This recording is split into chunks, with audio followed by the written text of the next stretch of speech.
1 week ago, I uploaded a video to my YouTube channel titled Tati. This video was a direct response to the video that Tati Westbrook uploaded to her channel titled By Sister. Before I say anything at all in this video, I want to make it very, very clear that everything I said in that video in regards to my sentiments towards Tati and my apology, I stand behind 100% and still reign true. I know I got emotional in the video, I apologize. It was something very, very hard for me to deal with, especially when it came to talking about my very own mother. In Tati's video, she discusses many of the different reasons as to why she was choosing to close a chapter in her life that I was heavily involved in, making many of her private issues very, very public, and now millions and millions of people have weighed in with their opinions and speculations on subjects that they honestly know absolutely nothing about. I will not ask for sympathy, and I will definitely not ask for forgiveness either, but I will ask that you watch this entire thing all the way through before forming any further opinions or talking about this story more. Hello, Future James here, popping in quickly. I know doing an insert in a video like this is not professional, trust me, but I filmed this several times now, and as time keeps going on, more and more things keep coming out into the public, and more people are speaking on the situation, and it is very important to me that this video has all the information, all the facts, all the receipts, and is current and present because I will not be addressing it again after this matter. This morning when I was editing this video, I noticed that last night, Tati had uploaded a video to her channel called Why I Did It, and this morning, Jeffree Star was on Snapchat talking about the whole situation. First and foremost, I do want to issue a thank you to both Jeffree and Tati for taking some of the responsibility for blowing this whole thing up and for starting everything. I really respect that a lot, and I also appreciate the fact that they are trying to redirect the hate away, because I think we're all aware at this point that it has gotten way too far. The past week on the internet has been the darkest I think we've all ever seen, and it's also been the darkest time that I've ever had to go through in my life, and my thoughts got to a really scary place. Watching Tati's video, it's clear to me that she also is in a really dark place as well, and has been pained by this whole situation. If I've known anything about Tati over the past 3 years, it's that she has a huge, huge heart. There's no denying that, and I think that, or I do believe her when she says that she did not want this to get so vile. I don't really think any of us thought it was going to be as big as it really was. In both of their videos, Jeffree and Tati both mentioned that they hope that I'm able to change and that we can all move on from this situation, and trust me, I agree. There's nobody that wants this over with as much as I do. But in Tati's second video and in Jeffree's Snapchats, they both said that they stand behind everything that they mentioned. And unfortunately, there have been allegations made against me because of these things. And I don't really feel comfortable just moving on from those. I would like to take this video today as an opportunity to kind of explain everything that has happened and address literally everything. There's a lot that happened behind the scenes leading up to Tati's video, and there's a lot that happened behind the scenes and publicly after Tati's video, and I feel as though it is my responsibility to kind of let you guys in on those because there's a lot of misinformation going around and it's just not really good. Just like Tati said in her video, this whole situation is a lot bigger than just vitamins, and I think anybody who's kind of followed the situation is well aware of that at this point. Trust me, I am too. There are way bigger issues here that I will be discussing and talking openly and honestly about later on in this video. I have a few notes in front of me here, and I want to make sure that I hit every single point and that I don't miss anything. But that being said, to get to those issues, this did start with vitamins. It was kind of the catalyst, so I want to make sure we kind of go in order and you guys are able to get the full context and full story of everything that has happened. Starting off, my friends and I all attended Coachella weekend 1 from April 11th through 15th, and I had an artist pass provided to me by a brand. We had a really, really good weekend. I mean, you guys saw the Snapchats, Instagram pictures, and outfits, and my video. It was really, really fun, and we will definitely never forget it. But at Coachella, I had drama with a boy that I had been talking with for 5 months prior, and it all kind of clouded the overall memories. Later on that very same week, on April 19th, my best friends and I in the family group chat made the last minute decision that we wanted to attend Coachella weekend 2 again to kind of relive those memories, but boy-free. I texted my manager, Jake, that very same night asking if it'd be possible to get us in for the next day since it was already Friday, meaning we're missing the first day of the festival, so therefore we could only go on Saturday. Because it was so last second, we were only able to get VIP tickets, which is not the same as artist, but we headed over anyway and wanted to have a really, really good time. For those of you who may not be familiar with Coachella, I do want to quickly clarify the different passes just because it kind of is important to this whole situation. VIP, although VIP, is still very, very open to the public. Artist passes, however, are passes that you cannot buy. The only way you can get a hold of them is through a brand getting them from the actual festival or through having a personal connection to one of the artists or bands that are playing. It's in a very, very highly secured area that is not open to the public. Along with artist passes though, there's also something called a performer pass and backstage passes and a lot of other things that can keep you more protected. Keep in mind, weekend 1, I did have an artist pass. Weekend 2, I had a VIP going into the situation. When we walked into weekend 2 with me and my friends on Saturday, April 20th and Sunday, April 21st, we noticed that there was a major difference in the crowd. We were in the VIP section and I started getting mobbed really quickly at a super unsafe capacity because, as many of you guys know, whenever we stop to take a photo, kind of other people tend to come and it just turned into a big situation, and it honestly was not safe. I had remembered from weekend 1 that my friend Nikita Dragon, who I was with a lot of the time, was brought by Sugar Bear Hair and had an artist pass, personal security, and backstage passes and was very taken care of and safe. When I felt unsafe in the situation, I panicked and I texted Nikita and asked her if she had a connection to the Sugar Bear Hair team that could potentially help me out. Nikita replied right away and she gave the Sugar Bear Hair team my personal phone number, to which they reached out to me and offered to come rescue me with a pass and backstage access and security to make sure that I was okay and was able to enjoy the festival along with my friends. You went to Coachella, somehow had a security issue, and magically Sugar Bear Hair is there with a contract in hand to save the day for you and all of your friends. No company would ever go out of their way to have an extra, handful of passes that cost thousands of dollars a piece, like just in case. That leads me to believe that this was orchestrated beforehand, but he had an emotional conflict because of me and promises he made to me behind the scenes. So he had to come up with a very clever story and didn't tell me right when he got back, but after the little bit was posted on their launch day. Despite what Tati said in her video, this whole situation was definitely not a big scheme that was orchestrated beforehand. It really did happen on the spot. The Sugar Bear Hair team texted me the proposal right away. No money was involved, and with no time to negotiate, in a panic, I signed, and that was that on that. James Charles, he had 9 days after Coachella to talk to me. On Monday, April 22nd, which was one day after Coachella, I was due to post my stories based on my contract. And up until that moment, I honestly had not thought about the fact that Tati was a Sugar Bear Hair competitor. And in that moment, I thought that as a friend, she deserved a courtesy text to let her know the context of the sponsorship and everything that was going on. To not even get a phone call, to not even get a text a few days prior, but right after that sponsored post went up, to have a text like, "Hey mom, love you, I'm stressed. Just so you know, XYZ, I just did this post, but it's no big." Before posting my stories, I actually did text Tati first out of respect for her, giving her a heads up about the sponsorship, but she was immediately upset.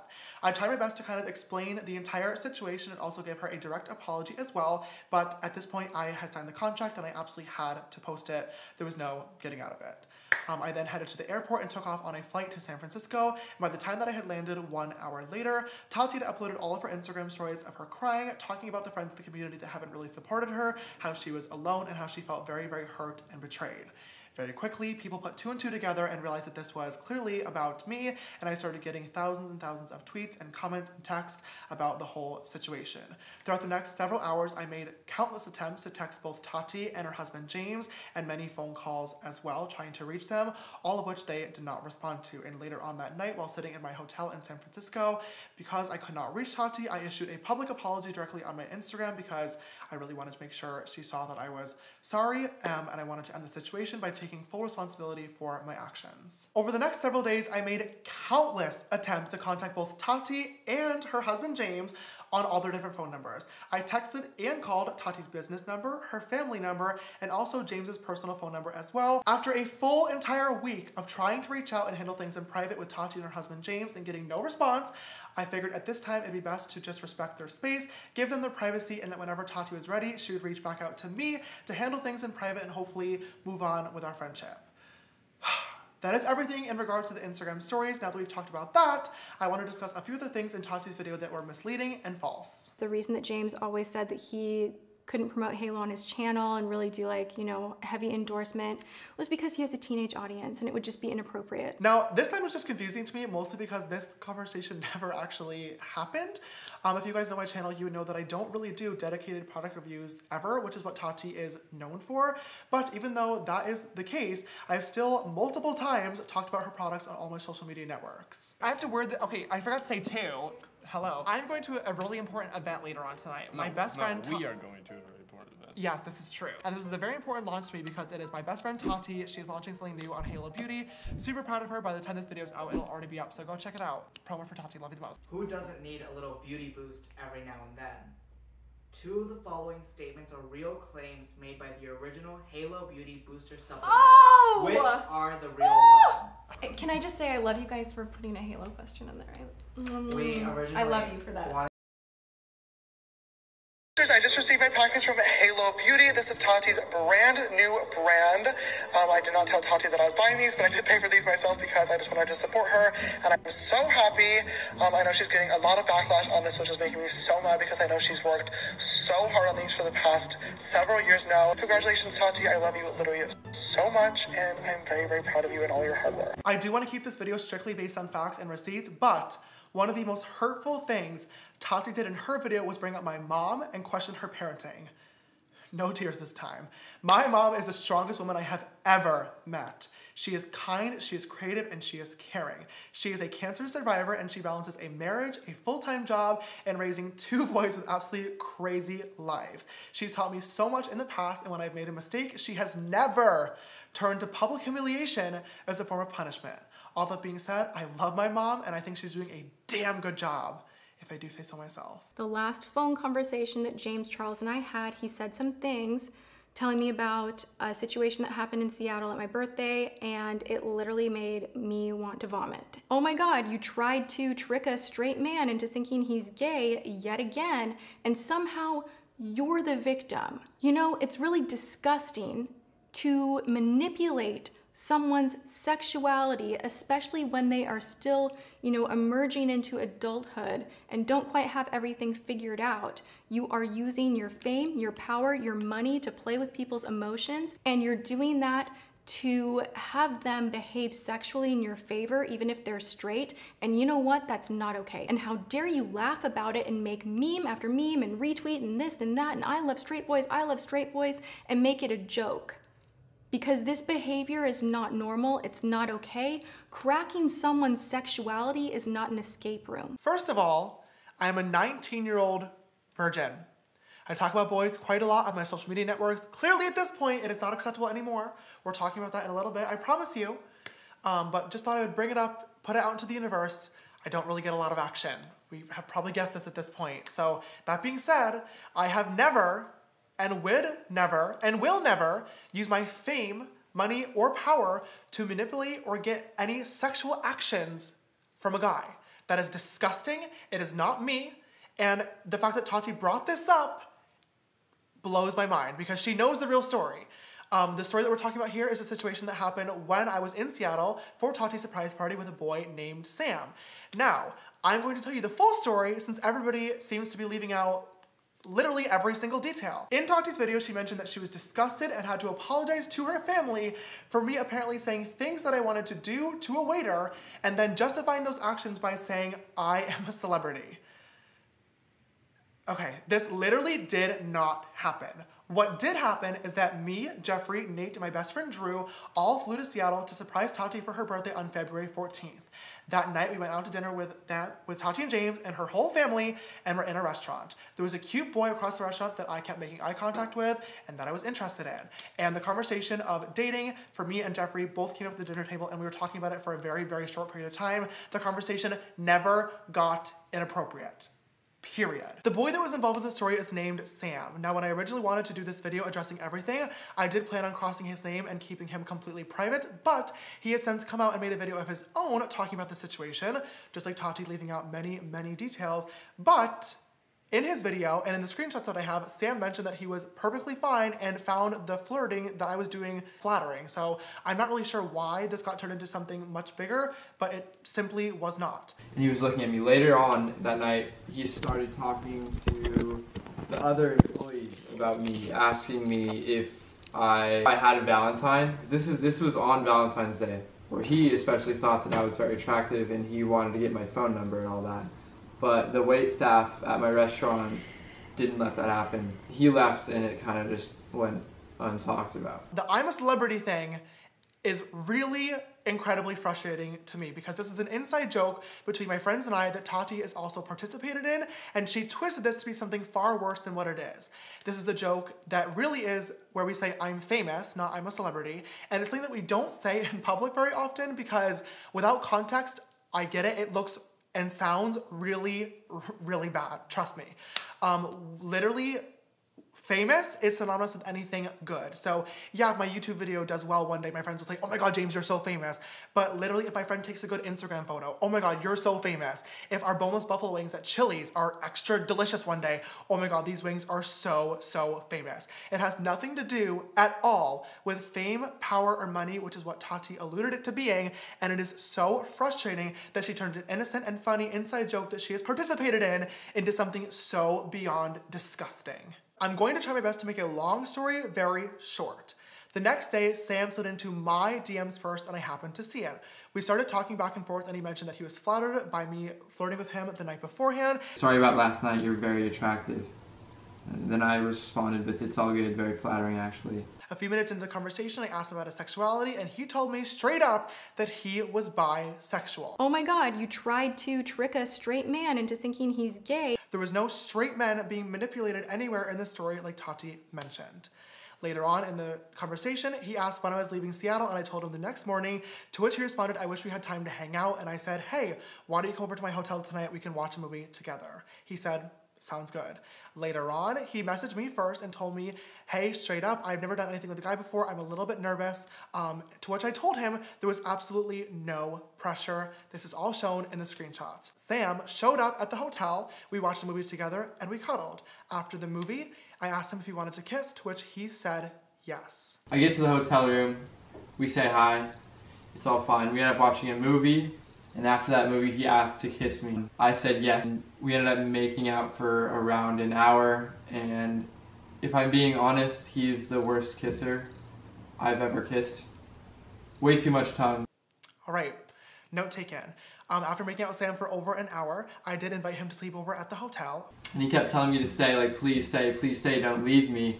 All this and that, but I really wanted to go home, so I left. Of course, I wanted to spend more time with him, but he said that he wanted to go home and be in his own bed and think about everything that was going on because it was quite a lot, and I definitely understood and did not blame him. He then left and sent me a message afterwards thanking me for being so understanding, and I told him that I would always be there for him if he needed literally anything. Point being, everything that happened in the hotel room was 100% consensual, and this is confirmed. I said yes. By the only two parties that were actually there being myself and Sam. After this night, Sam and I continued to talk for the next several weeks. At first, it was really, really great, but I noticed that his feelings towards me and sexuality were kind of wavering quite a lot, and I came to the conclusion that he needed to figure himself out and that I needed to move on because I kept getting hurt. Last important note to keep in mind about the timeline of the whole situation. On May 2nd, Sam texted me from his friend's phone saying that he was fully gay and needed to talk to me about something important. I called him, and instead of talking about that, he asked me if I was talking to another guy at the same time that I was talking to him. I was a little bit confused as to why I was being asked this, but I did answer him honestly, and then I asked him what made him come to a conclusion with everything. To which he said, I'm actually not fully gay. After dealing with this a million times, I was frustrated, and I hung up. Just to clarify, so there are no further questions, the point of including this screenshot is not to out Sam. Sam texted me saying he was fully gay, but it was a trap to get me on FaceTime so he could illegally record the conversation to include in the video that he was planning later on. Like I said, at the end of the conversation, I asked Sam how he came to this conclusion, and then he told me he was not fully gay, to which I hung up out of frustration. Later on, he texted me saying he was confirmed bi. This is why, in Sam's video, he included a screenshot of me telling him I did not think he was fully straight. This comment had a lot of people really upset and confused as to why I was telling somebody their sexuality, but there's a very simple explanation. Sam and I talked for a very, very long time, and his sexuality, like I said, wavered a lot. Every time that he was a little bit confused, we had open and honest conversations about it, and he always asked me my input, and I gave it to him. I would never out somebody, and I have never, ever tried to manipulate somebody's sexuality, including his, point blank period. The whole situation that happened with Sam was very, very long and complicated and left both of us very hurt and confused. And through trying to deal with this, I reached out to many of my different friends for advice. There was one night in my kitchen where Tati, James, and Gabriel all came over, and I told them the same exact story and showed them the same exact screenshots that all of you guys just saw. After hearing this, like Tati said in her video, Tati and James actually did have a heart-to-heart conversation with me about the boys that I get involved with. They told me that talking to curious guys was going to continue to get me hurt, and that also it could look really, really bad from an outside perspective if somebody tried to manipulate the situation. And for me, this was a major, major wake-up call that I took to heart, because I honestly had never thought about it in any other way, because I knew that everything that I was doing was always consensual between both me and the boy, and I had receipts to back it up. But I wish I knew at the time that Tati's advice was really a warning, because she did exactly what she told me someone else may, which was tell my story with no details, no facts, and no proof, and twist it around, and now serious allegations have surfaced that could permanently damage my career. Now, like I said, the talk that happened in my kitchen, I really did appreciate, because it was the first time I kind of took a step back and was able to analyze what was going on. And this week has been a major eye-opener for me as well. I want to take a brief moment to talk about boys. Boys have obviously been a topic that has been discussed quite in detail on my YouTube channel and social media networks. This is no secret. I wish it hadn't been, but if I'm going to talk about it one last time, I definitely want to be open and honest with you guys, the ones who matter. I came out of the closet as gay at age 12, which is honestly really, really young to kind of figure all of that out. I had 2 other boys in my school at the time who were gay, but we were all close friends, so nothing was happening there, if you know what I mean. But all my other friends were having their first kiss underneath the playground slide, or getting into their first relationship and talking all about it. And for me, I was on Pop Tropica and social media networks trying to make friends and trying to find out what else I was interested in. I never really got the opportunity to experiment with love and learn from that as a growing teenager, and I think that that's honestly left me kind of underdeveloped as a person in a lot of different ways. I've been forced to grow very, very quickly because of the job that I work in social media, which I know I've said a million times beforehand, but love and relationships is something that I have barely any experience in, and I honestly think that that's why I'm a lot less mature than others may be in the situations that I get myself into. I definitely am emotional, and I let that get the best of me sometimes. I can be dramatic, I'm reactive, I'm forward, I'm flirty, and these are qualities that I'm not necessarily proud of at all, but I can confidently say that with each experience I'm learning more and more, and I've been able to better myself. But a lot of times these situations have become public, my own fault, but having millions of people watching you learn can be very, very tricky. When it comes to experiences that I've learned from in the past, a lot of times I've talked about being into straight guys. Now, this conversation is something that has upset and also confused quite a lot of people. So in order to provide a little bit more context, I would like to play a clip from Tati's friend Jeffree Star's video titled "The Truth About My Relationship." I was single for a long time, and the reason why is because I am really not attracted to anyone but what we call in this world as a straight male or a normal dude. And what I mean by that is, like, you know, I am really into straight guys, and I know that is going to not be surprising to a lot of you. So, you know, from just traveling everywhere and meeting dudes all the time and being around that world for so long, I really kind of fell into a trap of always being someone that was kept like the secret. And when you are someone like me who is, you know, I get asked all the time, even every day on my channel, you guys, I get comments, are you a guy?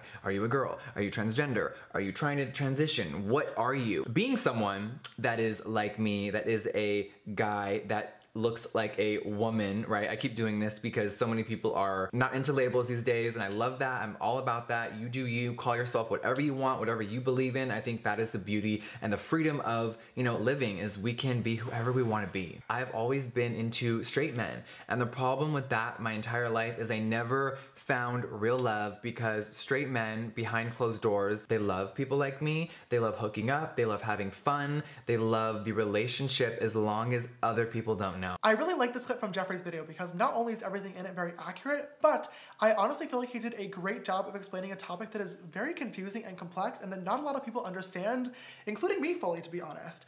Yes, as a gay man, I am attracted to men, and in the past, whenever I have found a guy cute on Instagram or on social media, I have slid in the DMs with a simple hello or a nice compliment. If anybody ever made it clear that they were not interested or were not gay and didn't want to talk, I always apologized for the unwanted attention, and the conversation was put to a halt immediately. I do take full responsibility for sending these messages, and this situation has definitely taught me that sending messages that are so forward and direct like this are unacceptable, and I no longer will do that moving forward. A few different guys that I've talked to in the past have since came forward with their stories or posted screenshots of conversations that I had with them saying that I made them feel uncomfortable, and reading some of them, I honestly felt really, really bad. I reached out to all the boys directly and apologized to them for my actions. But aside from those few guys, people are treating hashtag James Charles' over party as an open invitation to add to the narrative with lies, which is not only harmful to me, but it's also creating very, very dangerous stereotypes around the LGBTQ+ community. For example, Zara Larsson, who's a pretty big singer, tweeted saying that I messaged her boyfriend multiple times knowing he was straight. And this tweet got almost 500,000 likes before it was deleted. In her defense, she did later on say that it was only one message, but it was way too late because the media had already ran with it, saying that I was harassing straight men and wouldn't leave him alone. Had I known that he was dating Zara Larsson, I clearly never would have messaged him in the first place, but this is all very hypocritical considering this is how Zara Larsson found her boyfriend. I'd like to pose a question to you, the audience, and ask, why is it okay for Zara Larsson, a woman with a public platform, to tweet these photos of a shirtless man and say, who are you, where do you live, how old are you, why are you so fine, and how do you like your eggs cooked in the morning? But for me, as a gay man, to DM the same person in private with a simple compliment is predatory. These stereotypes around gay men have been and continue to be very, very harmful to the community and have been historically used to villainize gay men in society. Someone completely fabricated a whole entire story about me touching another boy in a high school urinal, and it blew up. This person came forward a few days later saying that it was a social experiment, but it was too late. People also completely photoshopped Twitter DMs of me reaching out to these people, threatening legal action if they were to tweet more things, when in reality I have literally not even been on social media, and I deleted the Twitter app from my phone. So all these things are just so false and are so fake, and it's truly disgusting. Also, pretty much every boy that I've ever even communicated with at this point is posting screenshots of our conversation to make a spectacle of me. I've dealt with so many fake stories in the past, from Coachella, the fake sex tape, and now this, and I'm done. I'm done being the subject of these bandwagon stories for likes. It's not okay. Now that we've addressed and cleared the air on the boys, let's get back to our timeline, because somehow there's still a whole lot more to this story and more claims as well.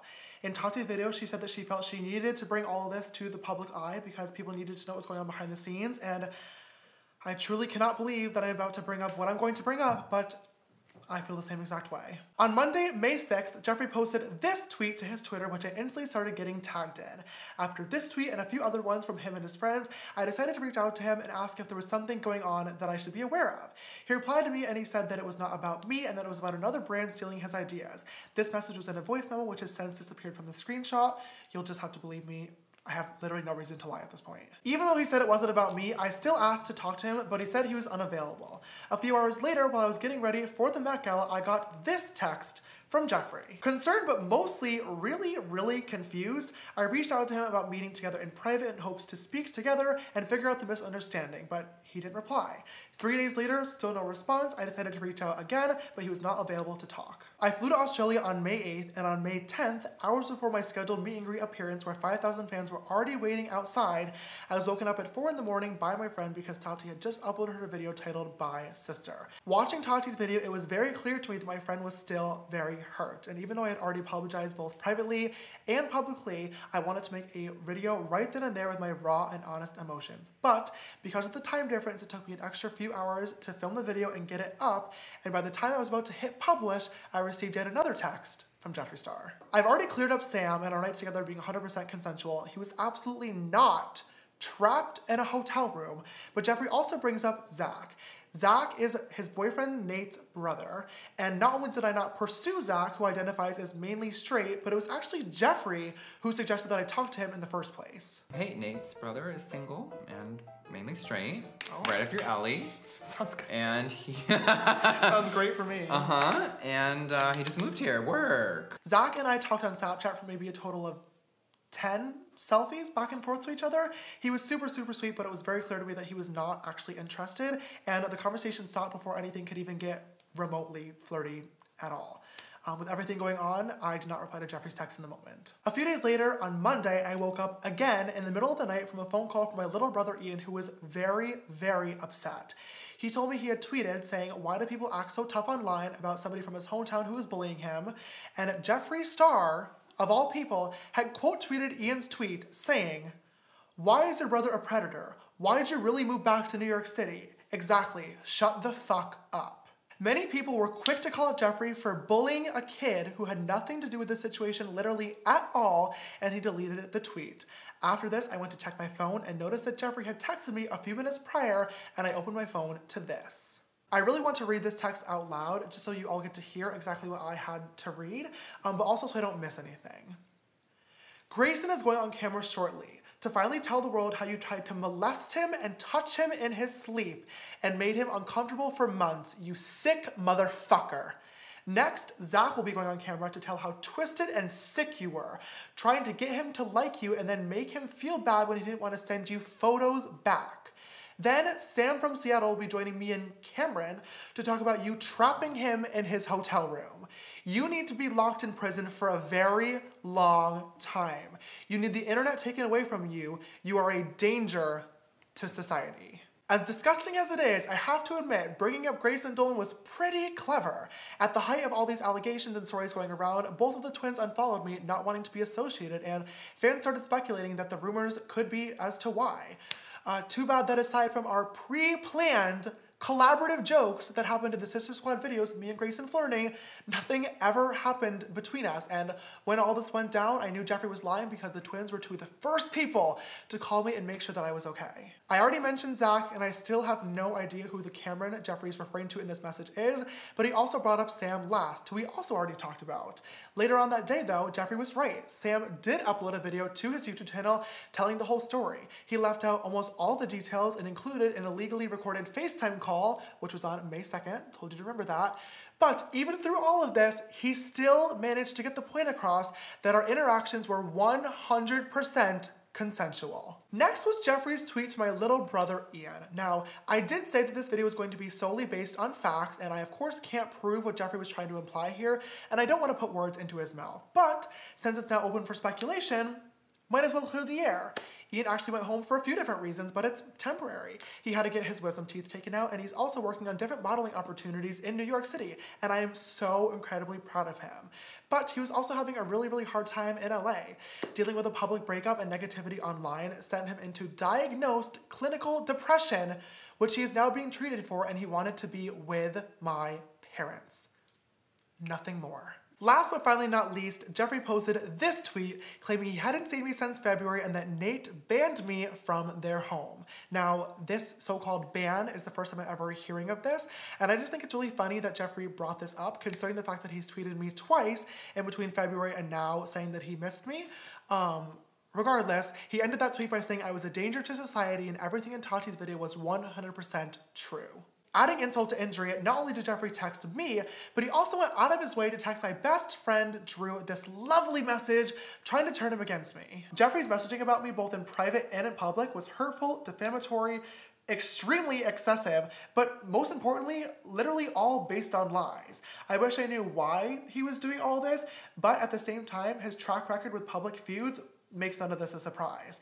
Tati made a video telling stories about me and publicly humiliating me, and now I have serious allegations against me that could be detrimental to my career. Hello, Future James here popping in again. I've been completely honest with my whole timeline thus far, and I obviously want to keep doing so I feel like it is only fair to mention that only within the past few days, pretty much everyone involved with this situation has started to reach out to me in some way, shape, or form.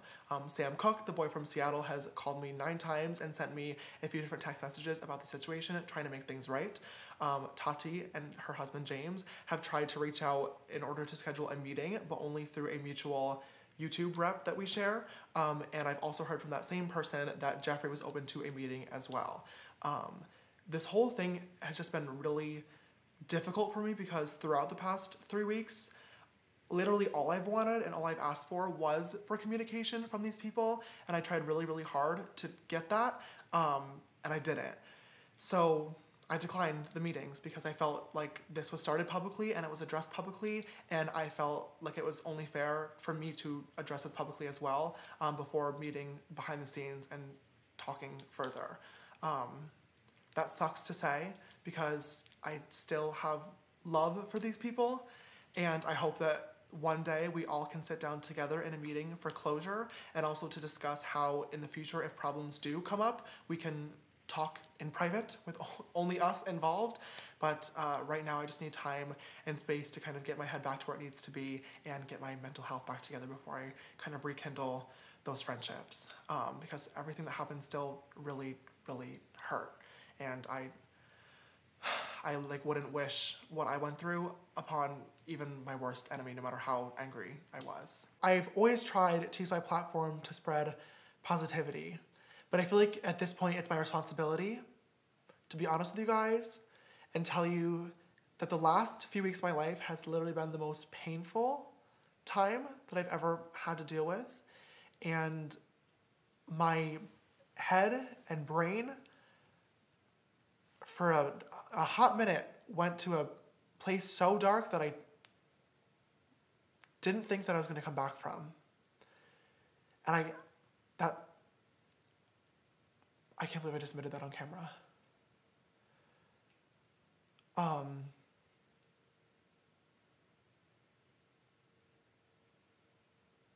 People always say that being a social media influencer is an easy job. And this is something that I've talked about time and time and time again on YouTube. We get it. But I don't think any human being ever is prepared mentally or physically to deal with the pain and anxiety of what it feels like to have millions and millions of people attacking you at one time. Having to read the hundreds of thousands of tweets and the YouTube videos and the articles about me and my character and my family based on things that were almost all lies, like, it messed me up. It messed me up is the best way that I can put it. And through all of this, I've learned that if I can get through this, I can get through anything. Joining in on bandwagon hate and cancel culture is incredibly, incredibly toxic, and it's very concerning to me that as a society, we're becoming okay with guilty until proven innocent instead of the other way around. I truly hope that everyone who participated in this, whether it be fans, influencers, drama channels, or credible news sources, take the time to think about your words and the impacts that they may have on others, because I assure you, and I promise you, it's a lot stronger than what you may think. Right now, I have a lot of positive changes that I want to work on in my life. First and foremost, I really want to focus more on spending time in person with the people that I love and care about the absolute most, and I also have a lot of work to do in terms of getting my mental health back to where it needs to be. What's now, you guys ask? My parents and little brother just got to LA this morning, and we all got to hug and be together as a family for the first time in a while, and all my closest friends that are not on my payroll, may I add, are all here too. We're celebrating my birthday next week. I'm turning 20. Gross. Many of you guys noticed that the Sisters Apparel website was down. I was so excited about a lot of the things that we had coming very, very soon, and just the line in general. I am so grateful for all of your guys' love and support on it. It was really, really fun to work on. I also love the team that I worked on it with, but unfortunately I had to sever ties with Killer Merch. I just don't see a world that exists where I could ever be in business with a team ran by someone like Jeffree Star. If you placed an order on the website before it went down, everything will still be fulfilled. Don't worry, you'll get your items.